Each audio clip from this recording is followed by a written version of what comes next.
Welcome, welcome, everybody. You know what time it is.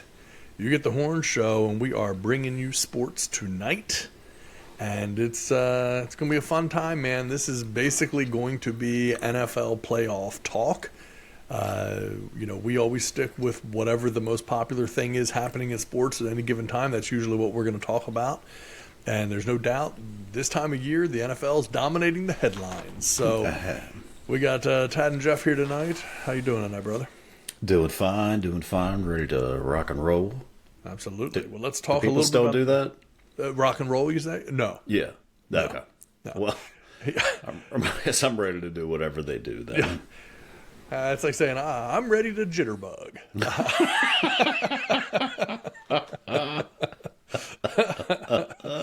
But yeah, let's talk a little bit about the weekend that was. We got NFL divisional round games. Let's do a little NFL divisional round recap first, and then we will talk here in a little bit about the conference championship games upcoming. So, which games you want to jump in on first here on the little recap here of the divisional round? Well, how about let's just go as they happened? All right, that sounds fair. First game of the weekend was none other than the Baltimore Ravens and the Houston Texans. And look, I was a little nervous. Obviously, people see I've got Raven stuff in the background. I got a Raven sweatshirt on, so my loyalties. There's no secret about where they lie. I'm nervous anytime you go into a playoff Sure. game, right? The stakes are high. You're always going to be concerned. You're always going to be nervous. And, obviously, C.J. Stroud's been a daggone buzzsaw through the NFL this year. What this guy has done as a rookie quarterback has been insane. And so, you hope that you're just going to play to the best of your abilities. If you lose a game and you just played fantastic, you can live with it. But you hate to see your team come out and just drop the ball because they came out flat. I was there in 2019. We've talked about on the show before, the Ravens and the Titans in the divisional round. That was that exact scenario. I was at the game, and it was a miserable time to be at a game, and then that walk out of the stadium was horrible. That's the nightmare. And, this game obviously, there wasn't a moment of this game that felt like that, but it was definitely, this was a tough matchup in, early stages. And I was texting a lot with our buddy T-Rock, and obviously all of us were texting on the group chat too, that it was going to come down to second half adjustments, who made them and who didn't. And man, what a tale of two halves it was. Those second half adjustments that the Ravens made were lights out. So yeah, huge impact in that game. And, it was a tight game. And I do think part of it is also that rust again of a week off, that bye week for the Ravens, and you come out, it affects you. 20 days that Lamar hadn't played because he didn't play week 17. So, yeah, very much so. 10-10 at half, and I said, I don't know that Houston could have played any worse in the first half. So, you kind of were like, all right, maybe there's a chance for him. I mean, I didn't think this game was going to be close. 10-10 and a half, that's pretty impressive. But, you said something on the show last week, and at some point, someone is going to understand that we know what we're talking about. It may not be today. It may not be tomorrow. I can almost assure you it won't be today or tomorrow. No, I mean, maybe, I don't know, 6-7 years from now, they'll look back and be like, this guy's really knew what they're talking about. But you said that they play tight games in the first half, but they could just continue to do what they do, and that's impose their will and just wear the teams down. And that was the perfect case. Yeah. Again, the only way I thought that Houston was going to win that game is if, Lamar turned the ball over, there were some fumbles, things like that. Outside of that, I didn't think they stood much of a chance. And I think that ended up being proven correctly, 24-0 in the second half. Ended up just being a laugher at the end. Look, Houston put up a fight. They're going to be here, we think. The concern now with Houston is how many other coordinators are they going to lose? Mm-hmm. And that's always the case, whenever and I guess this is always the issue of why people don't want necessarily defensive head coaches, because they have to bring in the coordinator. If the coordinator's hot, then of course what happens? Coordinator jumps ship and they go elsewhere. So it's going to be Yeah. very interesting to see. We think Sloak is probably going to get a head coaching job this year. He might not. This is his first full year, calling plays. It may be a situation where they, teams are like, might be a little too early on him. But if they do, that's going to be tough because now you got, a second year with Stroud, and now he's already in a second year under a new offensive coordinator, trying to learn a new system again. So it'll be interesting to see what they do this offseason to help build upon that. But look, the Ravens are the Ravens. I don't know how anyone could say right now they're the best team in the league. I think they've been that way since probably the end of, I don't know, the beginning of the second half of the season, maybe a game or two into the second half of the season, and they've just been rolling ever since. So. Yeah, it was impressive. I'm sure you saw, Lamar Jackson, first player in NFL history to have a quarterback rating over 100, over 100 or more rushing yards, 2 rushing touchdowns and 2 passing touchdowns all in the same game. It's never happened in regular season or postseason. And you figure the vast majority of that happened in the second half. Absolutely, yeah. They started to change things around very quickly. In the start of the second half, it became about the quick passing game and starting to take advantage of Houston's aggressiveness, and that worked pretty much immediately. And then it was just a matter of disrupting timing, and it got to be late in the second half, and one of the things I had said was, this was the first game all season where, for parts of this game, C.J. Stroud looked like a rookie. He looked 100%. like he was thrown off. He looked confused. He didn't know where to go with the ball. That hasn't happened yet. That he hadn't had that game, and again, the postseason's different, right? We know it across the board. So that was the first time that you've really seen C.J. Stroud look like, okay, he doesn't have all of it figured out. He's still young. God knows the ceiling is going to be incredibly high for this guy. Yeah. He looks like a good one. But it was impressive to see, how things turned. And I do think part of it was knocking off the rust for the Ravens, from that 20-day layoff, like you were talking about for Lamar and stuff. And for a lot of the players, there's an awful lot of starters that didn't play Week 17. And so, there's a lot of time off there. So, that first half was a little bit of adjustment, a little bit of really good play by Houston in terms of, staying aggressive. And then, those second half adjustments, and Houston didn't really make too many adjustments in the second half. No. They were like, hey, it's working, let's keep doing it. And once the Ravens did adjust, it was all over from there. So, Yeah. And separately, but an interesting stat, that the Baltimore Ravens Houston Texans game, the divisional game, was the highest ratings of any football game in ESPN's history. Over 31 million people watched that game. That's crazy. Yeah, I had no idea that would have been the highest one. And I saw it earlier today, and then I had seen it, and then our buddy T-Rock sent it to me as well. 31.8 million. Yeah, ESPN's most watched NFL game ever. That's crazy. They did such a good job, and maybe they do it every year and I just don't pay attention, but they did such a good job of putting these games on at the right time. So you weren't getting like that 8:30 game, you were getting these games that were much earlier, and maybe that played a factor. Being a Saturday, no college football. Just great timing by them, and great. I just think like the times they put these on, and again, maybe it's something they normally do. I don't know that I've paid attention too much, but I do remember like, I can actually go to bed at a decent time after the second game. Yeah. So but. Yeah, I played out as I expected it to play out. Yeah, well, good. It was a good game to watch. I guess let's kick it over to the second game. What was the second game? Refresh my memory if you can. Packers and 49ers. Packers Niners. Oh, what almost was, what might have been. They were a contender. The Packers had it in the bag, man. They were in position. And then even after they gave up that late drive to the Niners, They did the one thing you can't ever do. If you're not going to score, you're not going to score, but you can't throw high-risk throws when you already have a couple timeouts. You're in good shape. You don't need that play right there. That was a Brett Favre-esque throw that he made. I mean, so identical to a few picks he's had in the playoffs. Just pressing, pushing, trying to do too much. I think he even probably would admit that.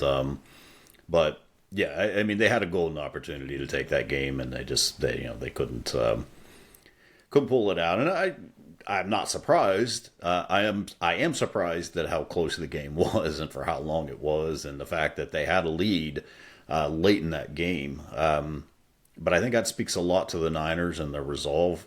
I feel like you're always going to have one of these, kind of clunker games, and it's can you overcome it? And look, say what you want about Brock Purdy, but he took that team down and scored when they needed to score. He didn't play his best game. Weather was weird. I don't know how many times they get rain in San Francisco, but I mean, it was just a weird game. Debo goes out early, doesn't come back in. He's got to be 30% of their playbook. Now you've got to, figure out how to get Jawan Jennings involved, which that kid is turning into be a phenomenal number 3 receiver. Always seems to be around when there's a third down to be made, or a big catch to be made. He's always there. So, hey, good on Brock Purdy. I don't know. I don't know how you would. I don't know what else you want from your quarterback.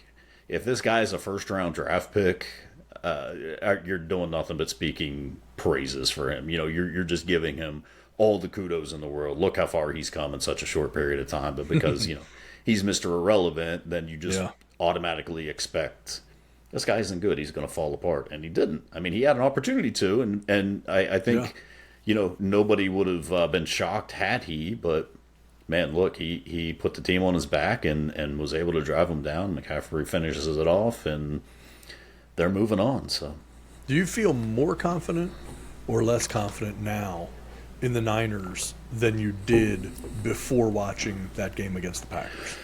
Ooh, that's a good question, man. I don't. I would think they couldn't have played. I don't know that they could have played much worse, and yet they still somehow pulled it out. So I think that for them, anyways, I think that's got to be what they're going to hang their hat on. Like, man, we're not going to play this bad all the time. We're the 49ers. We won 12 games this year. We're not going to look like this very often. So I think they'll have a lot of confidence going into the championship weekend. Yeah, I'll be curious. I'll be curious to see, what happens with them. I will say this. There is seemingly a great equalizer. Brock Purdy may be like a gremlin. You don't want to get them wet. Because that guy seems to play very poorly in the rain. He's a very different quarterback. And if you go back and you look at the stats over the rain games this season that the Niners played, man, what a substantial drop-off for Brock Purdy. So he may be a guy that just does not want to be in the rain. Weather's going to be dependent. Now, I will say so far, the weather in Santa Clara this upcoming weekend, sunny. No rain. So Detroit isn't going to have that on their side to be able to help them out going against the Niners. So, but yeah, I think that's going to be a big thing, for Brock Purdy is weather. Now again, it won't in the NFC Championship game apparently, and we know the Super Bowl is going to be inside in Vegas, so I don't see rain being an issue. But it is something he's going to need to address as time goes on and get a much higher level of comfort playing. Absolutely, in the rain. Yeah. And then I guess where do we go from there? We gotta kick it over to Detroit. The next game. Yeah, man. I mean, look, this was a good game. Tampa is a scrappy team. If any team has kind of taken on the personality of their quarterback, it's the Tampa Bay Buccaneers and taking on that personality of Baker Mayfield, which is scrappy, punching up all the time. Might blow it when the game is on the line, when it's at its most important. They may fail you, but they're going to have fun and they're going to play hard, and and you're gonna know you played a game against them. They're not going to go down easy. It was, we talked about it. It's a game that they literally had nothing to lose. There was no pressure on them. Of course, they wanted to win, but they weren't the ones with all the expectation and pressure. They weren't supposed to be here. They were, they shouldn't have won last week, and here they are. So, Baker played well. I mean, that last pick was just brutal. I'm not sure what he was thinking. I think the defender coming at him had to have blocked his view. I mean, the guy that intercepted, that was his first interception in his career. Yes. I mean, it's just, I just think the guy had be coming at him in such a way that Baker just didn't see the guy.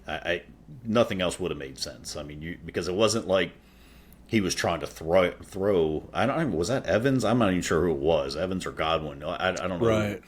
It wasn't like he was trying to throw him open. He was throwing to a spot, and that was the spot the guy just stepped right into. So I'm assuming there had to be something there where he just didn't see the guy coming. I will say Detroit's defense is going to, at some point, either this week or next week or in the Super Bowl, is going to fail them. This defense is not good. They're just strung together. It's not a good defense, and I think that's probably going to end up being their Achilles at this point. You can't put that many Band-Aids on a defense like this. Baker was driving up and down the field on them. It wasn't like, the dude. What did he throw for? Almost 350. It was. I think it was 349. So yeah. So I mean, it's just.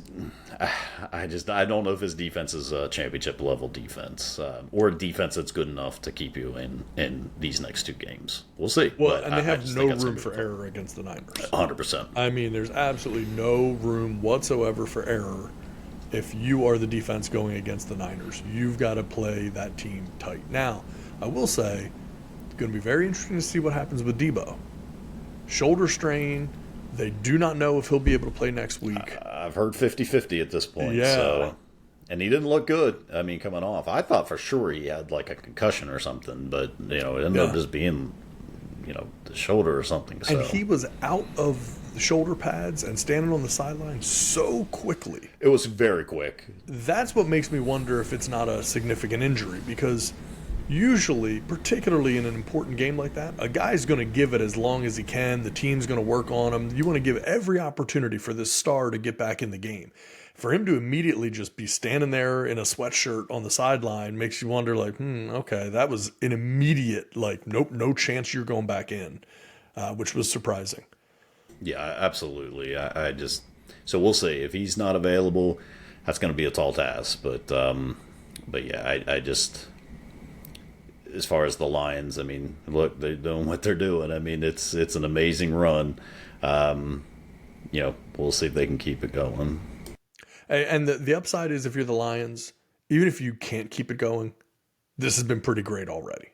Like, this has been pretty awesome. And if this is where it ends, if next week is where it ends, that's the NFC Championship game.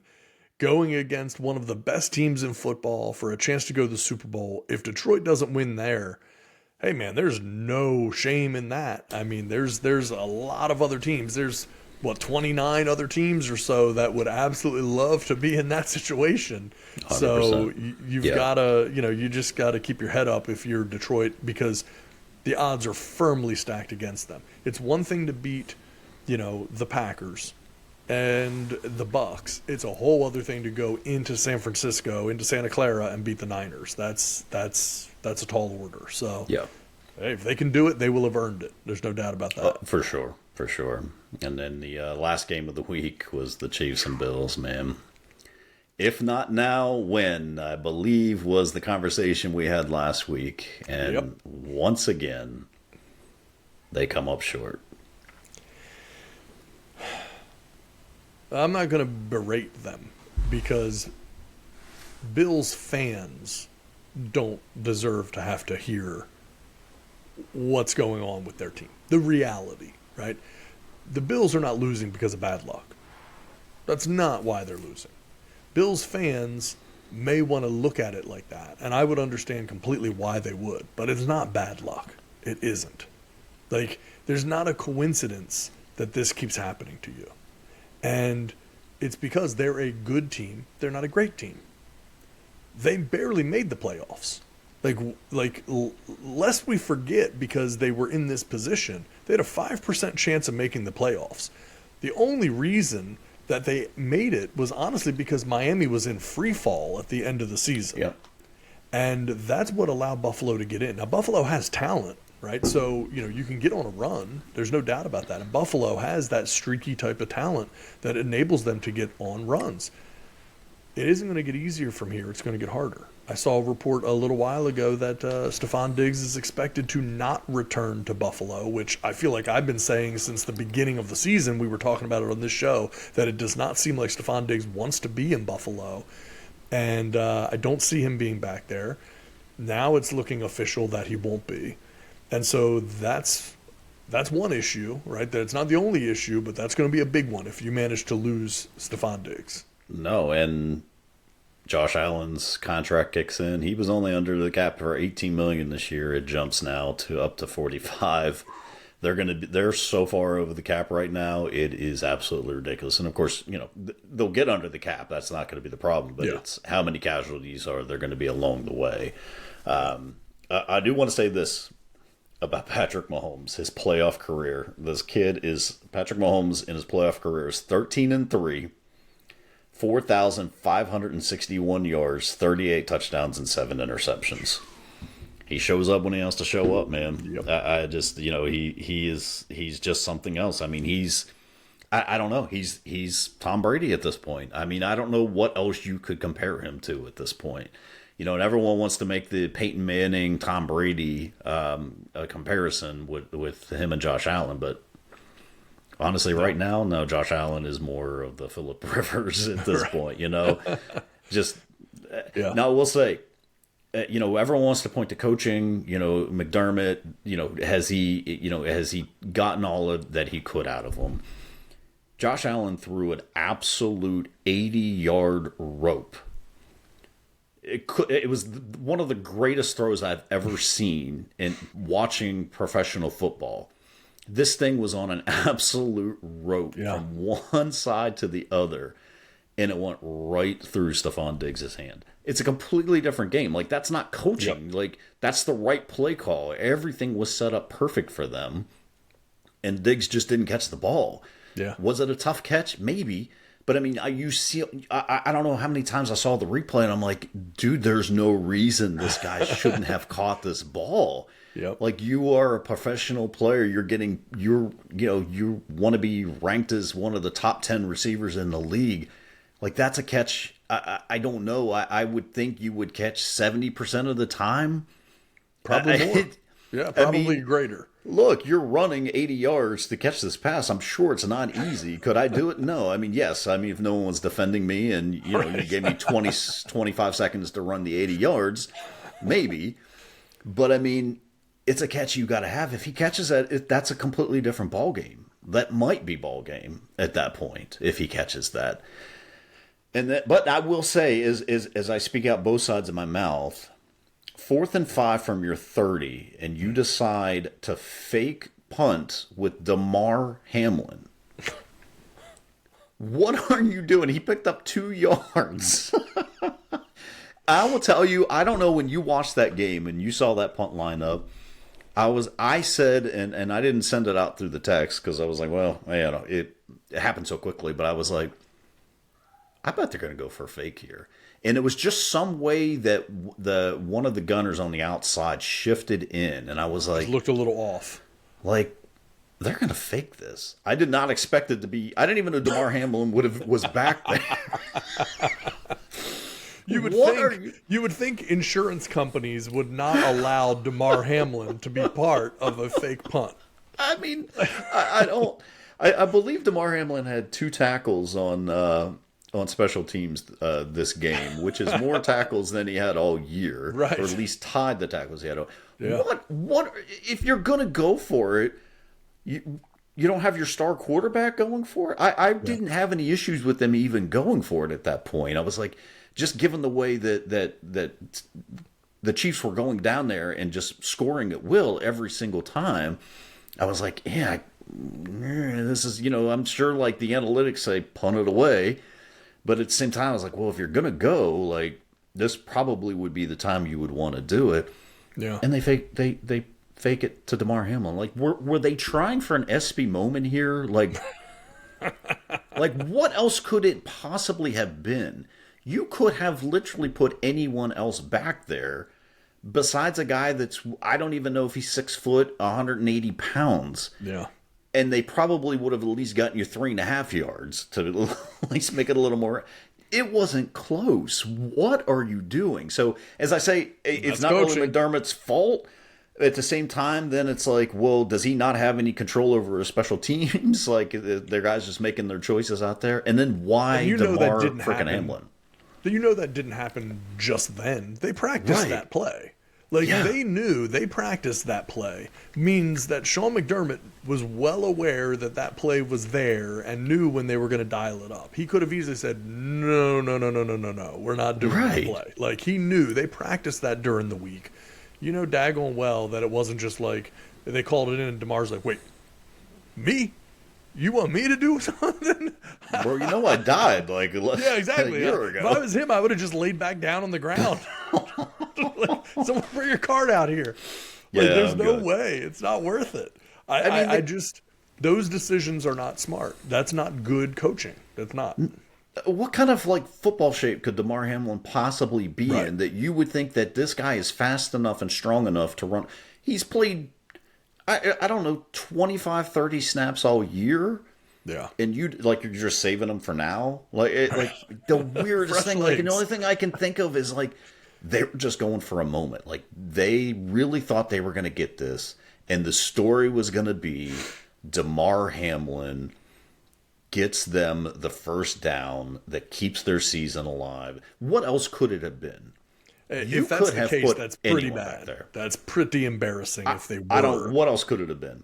Yeah. Like, just like there's no chance they would put DeMar Hamlin's back there. There's zero chance. Like, is that what you're just trying to throw the Chiefs off? Like, bro, there'd be zero chance they're going to let him fake punt this. That boggles my mind. I don't know what else was. I agree.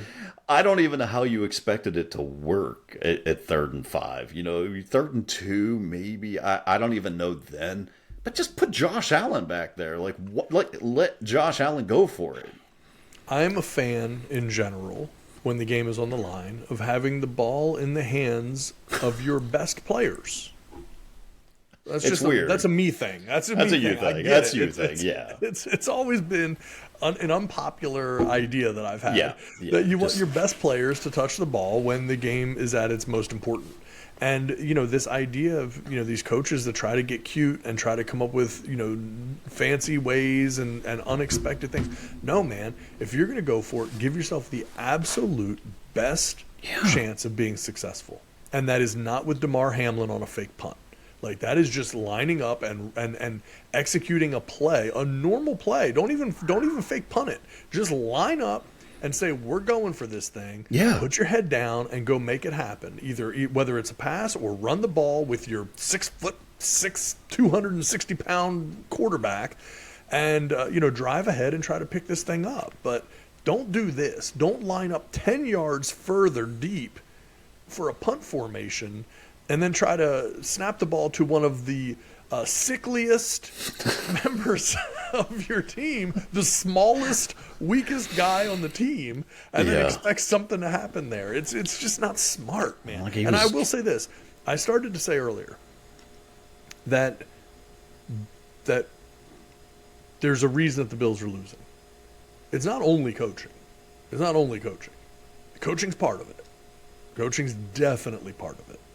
I am not convinced personally that Sean McDermott is the guy to get them where they want to go. I think we have probably reached the ceiling for a Sean McDermott-led team. And this is a pretty high ceiling, let me say. I mean, if you look over what the Bills have done over the last, 6 seasons since he's been there, I mean, it's wild card games, divisional round games, one AFC Championship game, I believe. Like, it's a pretty strong resume. But some coaches are that guy who can come into a bad, messy situation, clean it up, get a team playing disciplined, and get things moving. And now it's like he can't seem to get him over that hump. And now what's happening? Coordinators are getting fired and replaced in the middle of the season and all of these things. What happened that Ken Dorsey was suddenly a bad coordinator? Right. He was great before when there weren't issues. Now all of a sudden you can't win games, and it's the guy's fault who probably helped you win the vast majority of those other games. That's not a knock on Joe Barry, by the way, who came in and did a great job in his play calling. Like there was no issue there.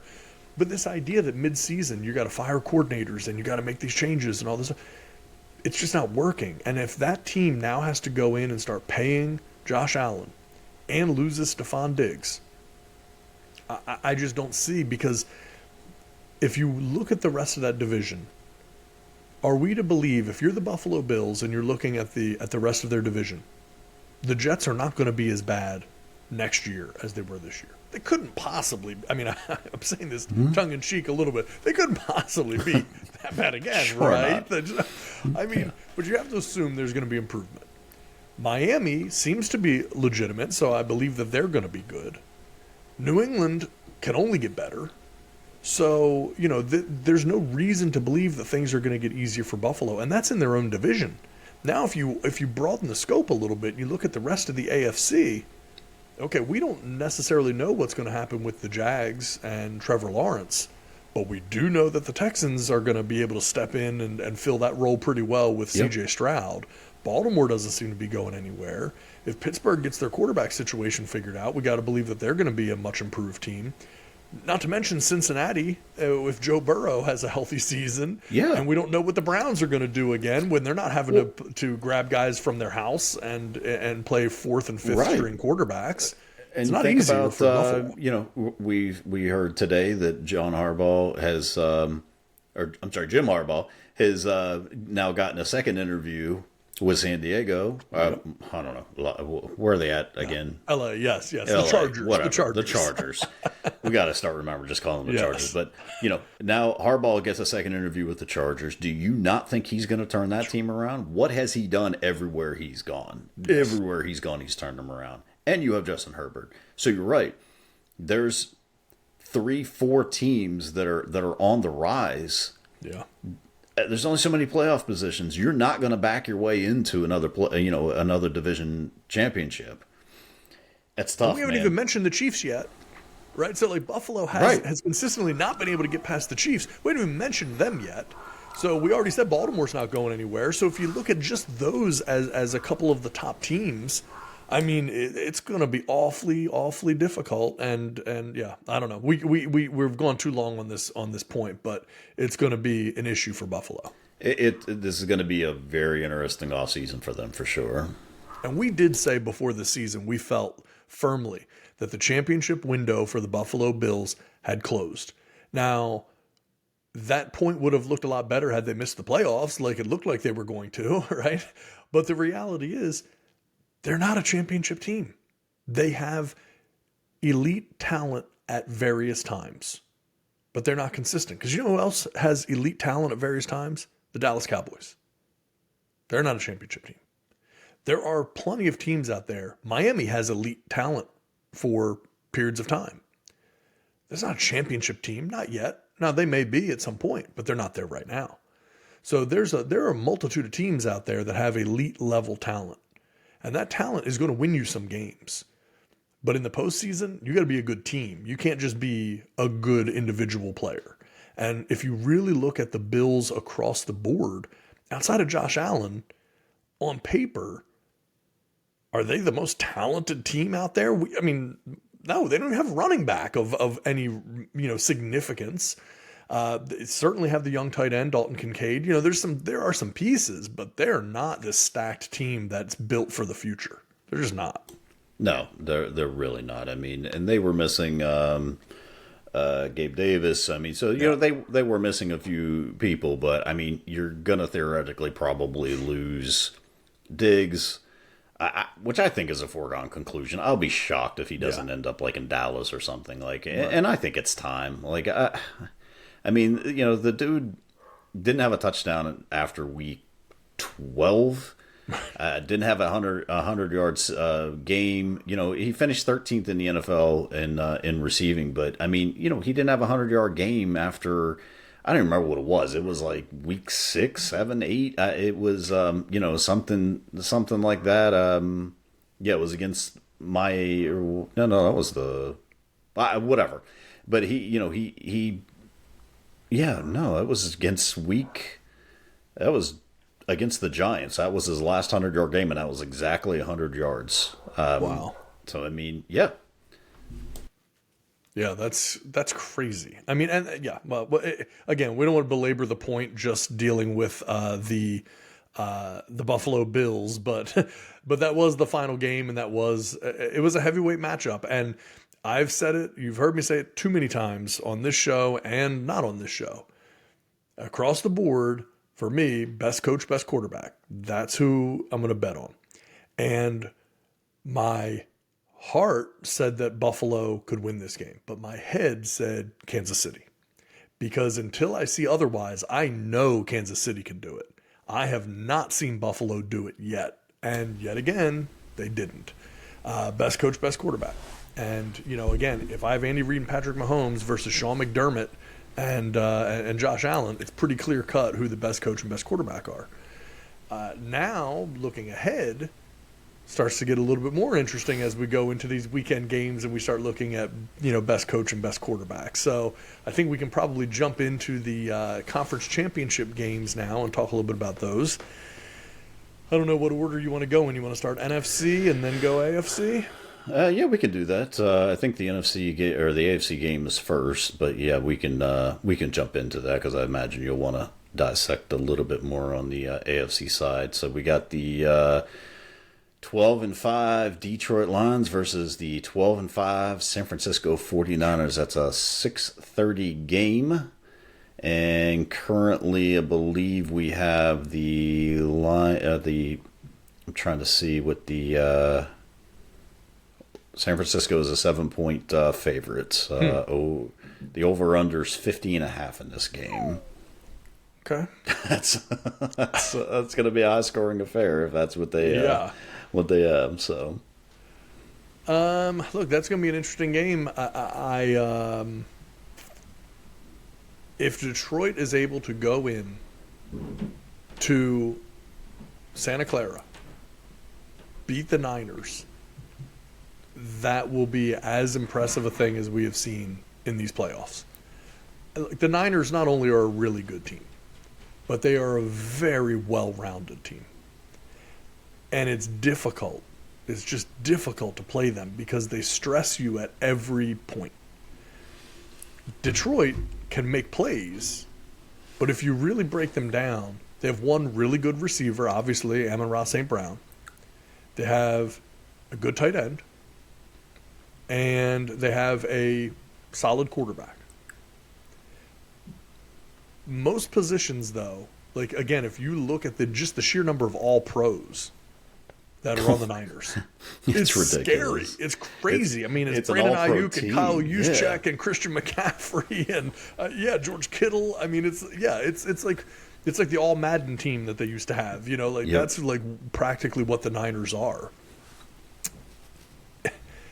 They did not play their best game last week by any stretch. No. That would have been a game that Detroit could have won. If the Niners play like they just played, then Detroit could win that game. But I don't think the Niners are going to play back-to-back games like that. I think that's the difficult part. Yeah. And you failed to mention the running backs for Detroit, which are very good. Jahmyr Gibbs and David Montgomery.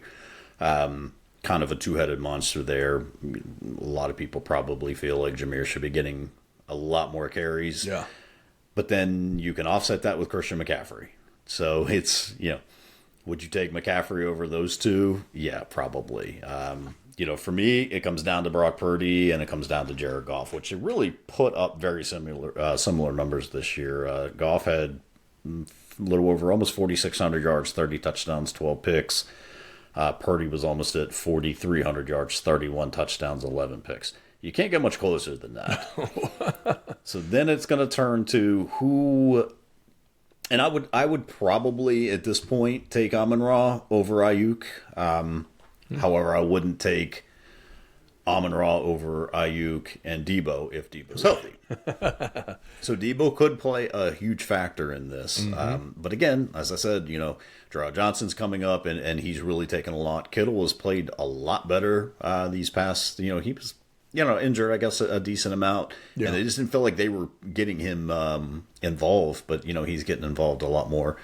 However, Sam Laporta for Detroit is man, he's what you would want in a tight end. Although he did say he hoped to fashion his game after Aaron Hernandez, which was a very odd statement. I don't understand it. I hope no one asked him follow-up questions and just left it alone and be like, I'm not touching that. Yeah.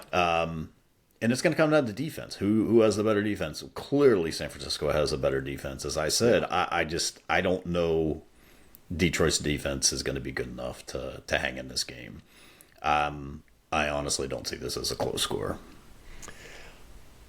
I kind of lean toward the same thing. I mean, this feels like there's a big gap for this late in the season for an NFC Championship game. This doesn't feel like two closely matched competitive teams. The Lions are ahead of schedule, in my opinion. Oh, they're fantastic. Don't let me even get it twisted. People still say that? No. Okay. But go ahead. Yeah. I respect the heck out of the Lions, and they're the greatest story. And if I'm going with my heart, I want the Lions. I want the Lions to win the Super Bowl. I can't imagine what that city would be like if they won the Super Bowl. I just don't think they're there yet. I think they're getting there, and I think they're well on their way, to being a championship level team. And I guess really right now, you make the championship game, you're a championship level team. Yeah. I'm just not sure they're ready to get over that hump quite yet. We might be a year too early. Again, anything can happen in these games. Purdy comes out and has a Baltimore Ravens type game. Yeah. It can get ugly quick. I just don't think that they're going to put him in that position to try to have to make those types of throws. They're going to lean heavy on that run game, and they're just going to wear you down with that defense. That's what I think. No, I would agree. I mean, it's going to take a near perfect game for Detroit to win. And they're capable of that, but it's going to take every bit of that. Yep. And, the Niners looked very, very different once Debo went out of that game. So if Debo does not play in this game, the question is, did they look so different just because they had game planned and built a lot around, and then it was like in mid-game there's no Debo and they couldn't adjust very well? Or is it just that he's just that important? We don't know that yet for sure. We have theories and ideas, but we don't know for sure. If he doesn't play in this game, I think that is definitely, and you mentioned it, that's an X factor for sure to say, okay, well, because Purdy didn't look very good. The offense itself didn't look very good. And it very much looked like, when you look at who's left in the playoffs, you would say, well, okay, all of these other offenses look like they're capable of scoring more points than San Francisco if that's how they play. If they play the way they did with Debo out of the game, then everybody could score more than them. So it's really going to come down to their defense. But again, you also have a week to prepare. If Debo's not going to be in there, I have to assume it's a well-coached team. I got to believe Kyle Shanahan's going to have some things dialed up. I think it could be competitive up until probably middle of the third quarter. I think the Niners will start to pull away late, but I do think it could be competitive still pretty deep into the game. That would be my opinion. If Debo doesn't play, what's your thoughts? Does it change? It changes, but it doesn't change completely. It changes in that I give Detroit a better chance, but the reality is, on paper, San Francisco is by far the more talented team comparative to Detroit. So, if on paper they're by far the more talented team, the only thing that could lose them the game would be coaching. But then if I look at the coaching staff of San Francisco and the success that they've had and how deep they are, I'm going, well, I don't see them blowing it. And that's not a knock on the Detroit coaching staff, because I think they're probably going to lose some guys to head coaching opportunities this offseason. There's a very good chance there with Aaron Glenn. And, I just think I'm not seeing that missing piece that Detroit can really fully take advantage of in this game. Debo being out will impact things, and it will improve their chances, but I still don't think it gets them where they need to be. Yeah, I completely agree. I don't see... Yeah. And they've had the luxury, and you can kind of say that, like, of not having Debo. Because remember, he didn't play the first few games of the year. So as weird as that is, they kind of know what it's like to not have Debo Samuel. So it's, it could be something that obviously they were prepared for. Yeah. I mean, Kyle Shanahan... All he needs to do is win a Super Bowl, and he's going to be right up there as one of the top 3 coaches in the NFL. I mean, if you just look at what he's done and what he's taken this team to, I mean, he's always in it. He's always playing in a championship game. He's always playing minimally in the division round. I mean, it's just he needs this on that resume just to kind of vault himself up there in the discussion as the best coach in the NFL. And some people might say that he is, so... No, agreed. I think it's a great point, and that's going to be something to look at too. And then I guess we need to flip it over to the Ravens and the Chiefs, which I think for most people is the more interesting matchup. This feels a little bit more like the heavyweight fight for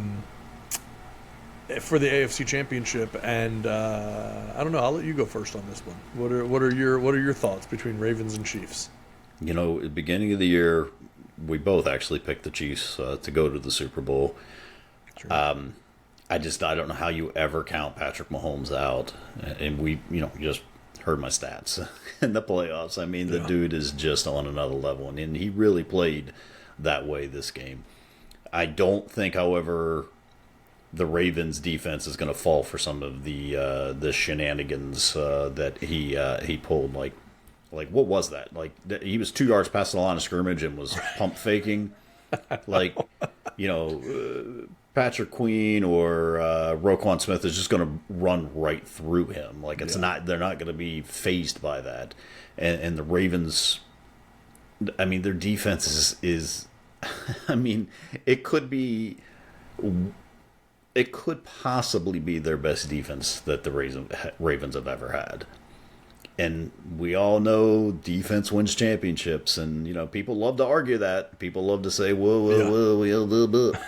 No, when it comes playoff time, when every turnover matters, when every third down matters, defense is the one that's going to get you there. Your offense wouldn't have to put up 40 points when you have a defense that's able to shut them down. I just don't know where the offense... I don't know how the Chiefs overcome that defense. I don't... There's...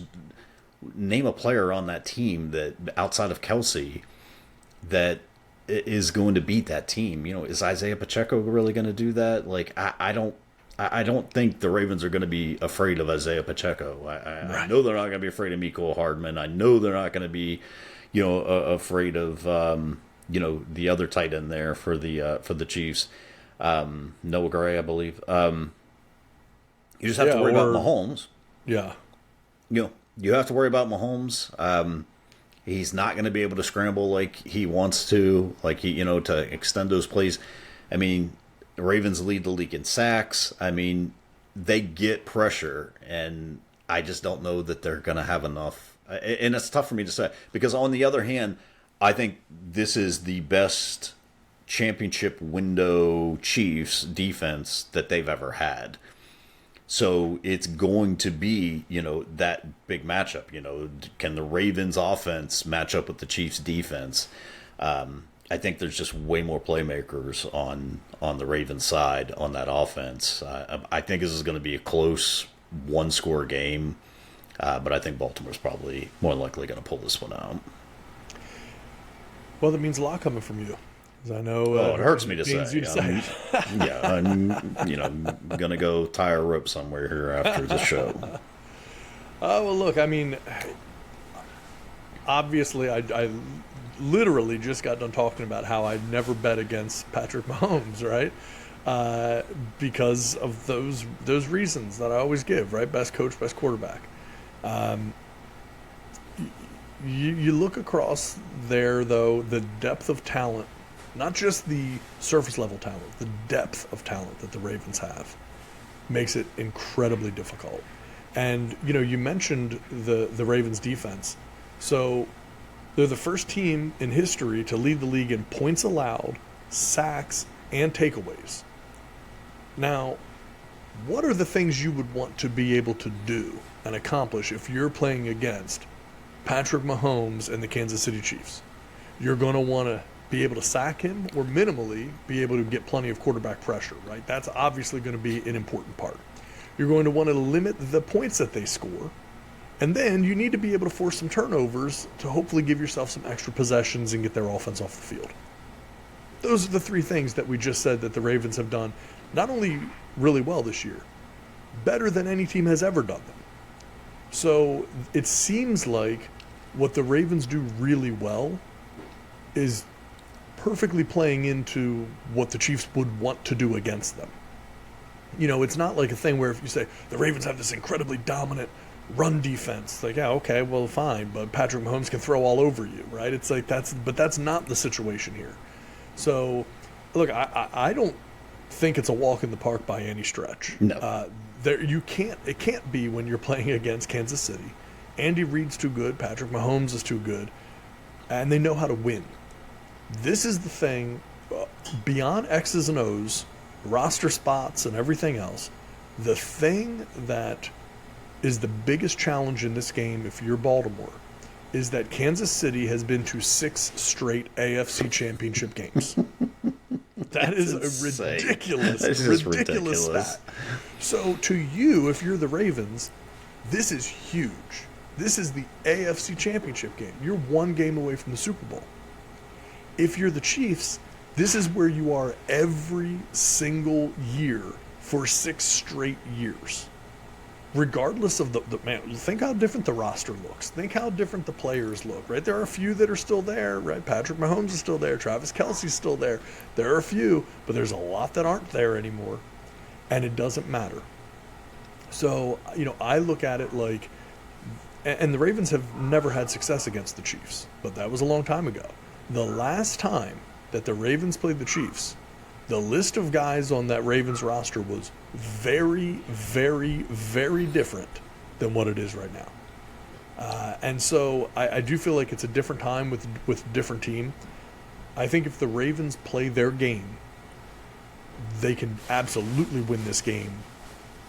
If the Ravens play when they're at their best, like if they really play their game, there isn't anyone that can beat them. That doesn't mean that they're going to play their best, and that's always the concern. But I think the Ravens can and arguably should win this game.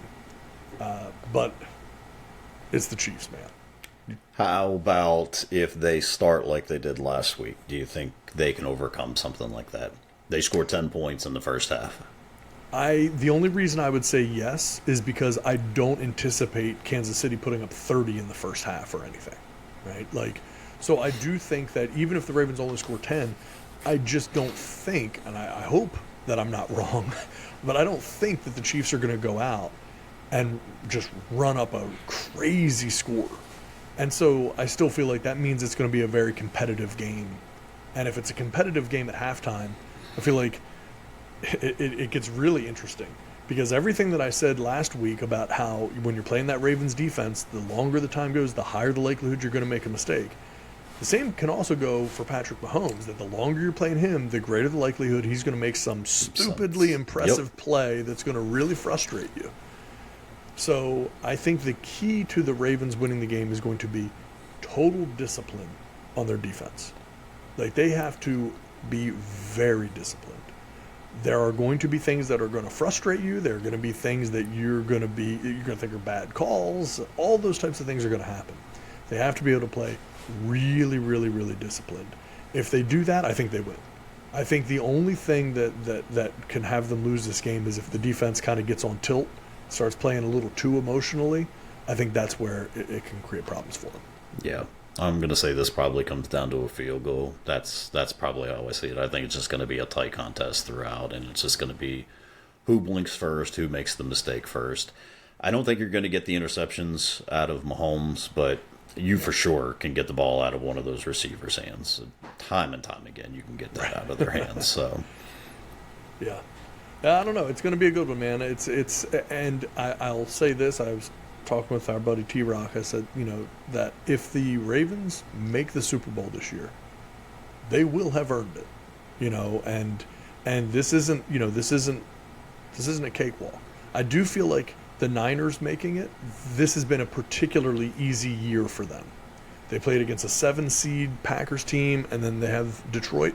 Like, those are two games that 99 times out of 100, regular season, postseason, anything else, you would say, yeah, Niners are going to win those games. And then they're home games for them as well.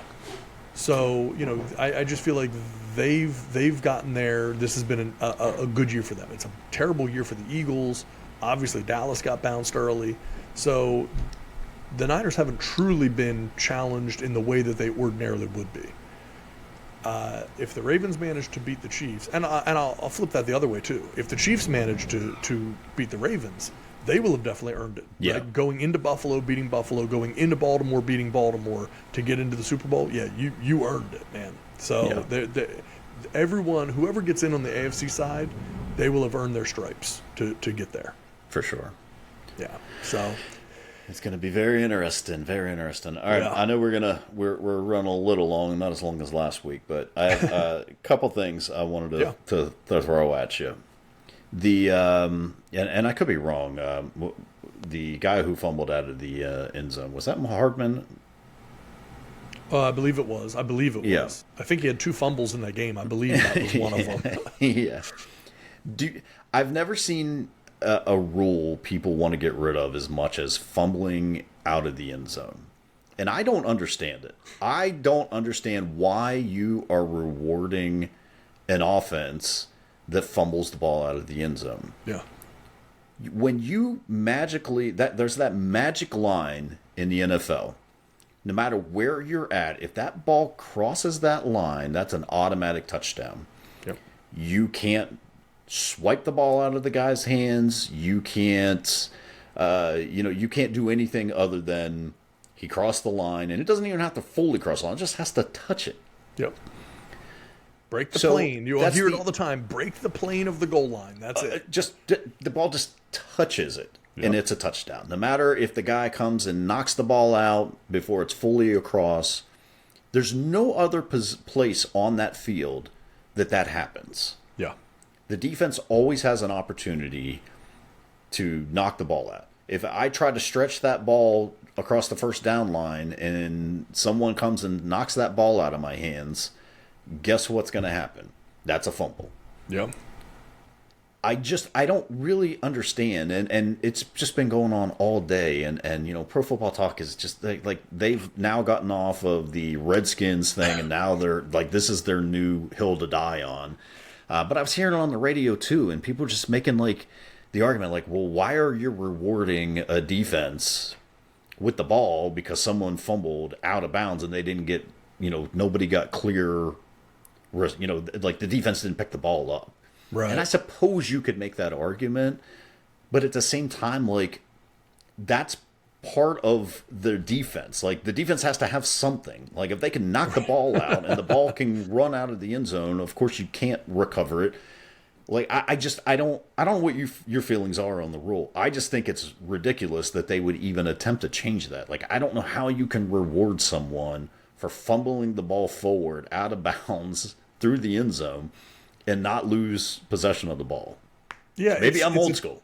Well, it's a weird thing, right? Because it is true that, like, if I fumble the ball anywhere else on the field and it goes out of bounds, it's still my ball. Like, why would I lose possession of the ball? I don't know what they'll do to change it, though.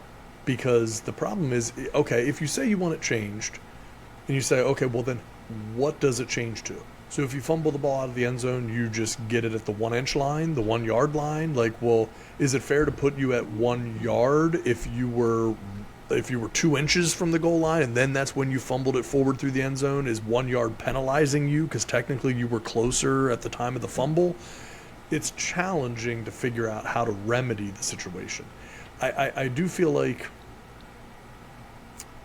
it's weird. Like the rule, it's a weird rule to just think that like I fumble it and that just means automatically I've totally lost the possession when that isn't the case anywhere else on the field. Well, it is though. Think about this. If the case in point, the Pittsburgh Steelers against the Cleveland Browns in the playoff game, first play of the game, Marquise Pouncey snaps the ball over Ben Roethlisberger's head. What's it do? It goes into the end zone, goes out of the end zone. It's a safety. Right. So it's not like, well, nobody recovered it. It's a safety, like, well, we should get the ball back because nobody was able to gain possession of it. Like, the end zones need to be treated differently, in my opinion. Yeah. And okay, you don't want to reward. You're rewarding a team back here that if they can get a safety, even if they don't touch the ball. If you're just at the 1 yard line and you go to hand it off and your guy just kicks it and it goes out of the end zone. Well, your defense didn't touch the ball. Like, they didn't do anything, but they get 2 points. So, do you want to do that? Do you want to reward them with a safety then? And then make him kick it off? Like, I think you would be more, you'd be more happy to have the defense or the opposing team get the ball at the 20-yard line at that point. I just don't know, we got to stop rewarding people for doing, the rule. I just don't understand. And it's not like the rule, like it's something that happens like every game. What do we have it happen? Does it happen 10 times a year? Like, I don't even think it happens that much. Yeah. I just, I don't know. If you're going to do it, then punish them for doing it. Like, they fumbled the ball out of the back of the end zone. The only place you can't do it, that's the only place the NFL says you can't fumble this ball and lose possession of it if the other team doesn't pick it up. Yeah. So move it to the 20. I mean, force them at that point to try and get I don't know. I don't know what the rule is on it. To change it, I don't know. I don't. There's nothing for me that would be like, yeah, we have to change this rule. I just, because it happens, to the Chiefs, and it could have potentially lost them the game. Like, now all of a sudden we're up in arms about a rule that has been in place for how long? I mean, it's just. Well, and there are weird things, right? So it's like, intentional grounding. If it happens in the end zone, that's a safety. And, so like there are those things where it's like any penalty that happens in the end zone can result in a safety if it's even a hold. Right. And so there's no doubt that the end zone is treated differently. And I don't know that there is a logical, cohesive thinking on how it's created differently. Like, what is it about a hold that would make that an automatic safety? Right. Or why intentional grounding it becomes a safety. It's just they've created these things that happen in the end zone, and it is treated differently, but there's no real clear explanation on to how or why those things are done differently. But that's par for the course with the NFL. No explanations for anything. Maybe we'll get into in the offseason the rules that we'd like to see changed, or how we can make the NFL a little bit better. And then the only thing I had was Tony Romo. Gosh, man, I guess I've got to be a Tony Romo. I got to come home and tell the kids, and don't listen to Tony. It's like it's good advice. When Michael was from The Office was trying to do that kid's math homework. And the grandma was like, no, don't do that. So if you watch that game, Dalton Kincaid slaps the ball out of bounds after Allen fumbles. And, of course, they call it illegal batting. And Tony says, oh, that's the Franco Harris rule there. That was the Immaculate Reception. That had nothing to do with that. What he meant to say is that was the Holy Roller rule that was done by the Los Angeles, I guess at that point, Los Angeles Raiders. And that was back in 1978. Ken Stabler fumbled the ball forward. Then it was batted further up the field by running back Pete Banaszak. And then tight end David Casper also bats it before he actually recovers the ball in the end zone for a game-winning touchdown as the clock expired. Just keep kicking it downfield. They literally just kept batting the ball forward until it lands in the end zone. Time expires, they fall on it, and they win the game 21-20. So I don't. Sometimes Rick Romo, like, I feel like he feels like he always has to input something, even if there's nothing to input there. Yeah. I don't know. Did you see the one like with the MLK? He was like, "Yeah, he deserved a day." Thanks, Tony. Thanks, Tony. It's so Nice.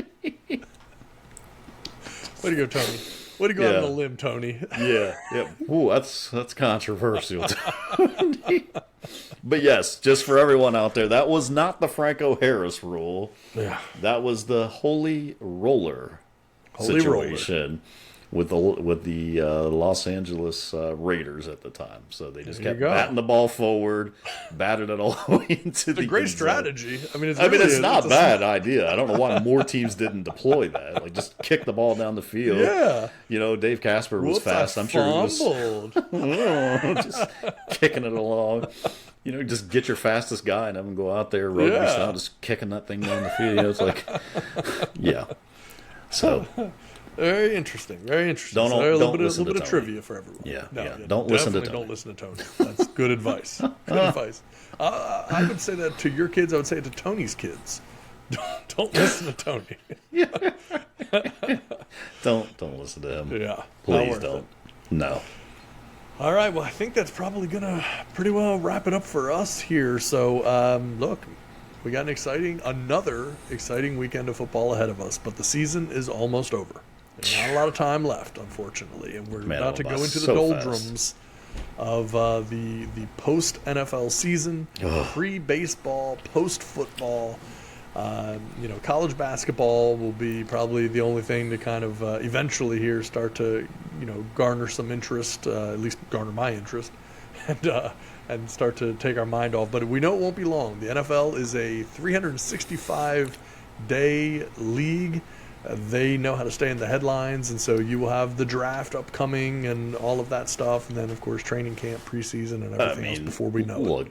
The day after the Super Bowl, they're going to be right back in the headlines because that's when all these coaches are going to start getting hired. That's right. All these trades are going to start happening. Like, it's going to be a mess. So yeah, never an off season with the NFL. No. I feel like NFL players and coaches, it's like having a bad full-time job. You get like 2 weeks of vacation, and that's it. And the whole rest of the time you're working nonstop all the time. Except they're not working 40-hour weeks. They're working like 80-hour weeks. It's a constant grind, man. And then you have guys like Bill Belichick that still want to do it in their 70s and 80s. I don't understand. Like, when's enough, man? Hang it up. Seriously. I guess that is his vacation. I don't know, man. Do what you love. They say you never work a day in your life. But when you make that money, I think I would try to find something else to love at some point. That's right. Yeah. Eventually, I'd like to love something different. All right, well, that'll wrap it up for us. As always, we appreciate everybody listening. Check us out on all of our social channels. And also, I'll tell people, when you watch our clips, you watch any of our episodes or even the short clips on YouTube, in the description, we have all of our links to the podcast platforms and, and social media, YouTube page, everything. So, you check us out in one place and you can kind of track us pretty easily on Spotify, Apple Podcasts, on X, and everything else. So check us out on all the different platforms. We certainly want to hear what you have to say, and let us know what your thoughts are. We always have polls running as well on the YouTube page and everything, so got a lot of good stuff happening there. Yeah, and just so you don't have to type this in, we're not brothers. I'm not from. Tad is not from the future. I am not from the past. He's not talking into a mirror. Yeah, we really don't even look that much alike. We have known each other for 20-some years. I have never had anyone talk to us when we're out together or friends of ours. No one has ever mentioned that we look alike. No one has ever gotten us confused. It is a constant thing. It is a constant thing. Our wives can tell us apart pretty easily. Yes. Yeah. Oh, hey, honey. Never comes up. Wait, I'm Jeff. Yeah. Get off my lap. Yeah. So I promise you, yeah. Tad is not from the future. I'm not from the past. Yeah. We're 1 year apart in age. Man, sometimes People I'm like, seem to have thought that was a rough year. Like that 1 year was like the Great Depression. like, dang, what have you been through in your life? It's like seeing pictures of those people that were like survived the concentration camp. Just like, oh my god. I laugh to keep from crying. Yeah, I'm always surprised by it, but yes, we do get Yeah. constant reference to this every clip, every time. And what's interesting to me is at least our people, our subscribers, our followers, I will give them credit. Each of them thinks that they're the first one to have ever thought or said this before. Yeah. Clearly, they don't even read the other comments. They just they post a comment before they read any comments. Because if they just looked at the comments, you'd see it's already been said a multitude of times. You really don't need to say it. You're not clever. Yeah. No, it's not at all. And appreciate you just typing whatever comes to mind. Just keep doing it.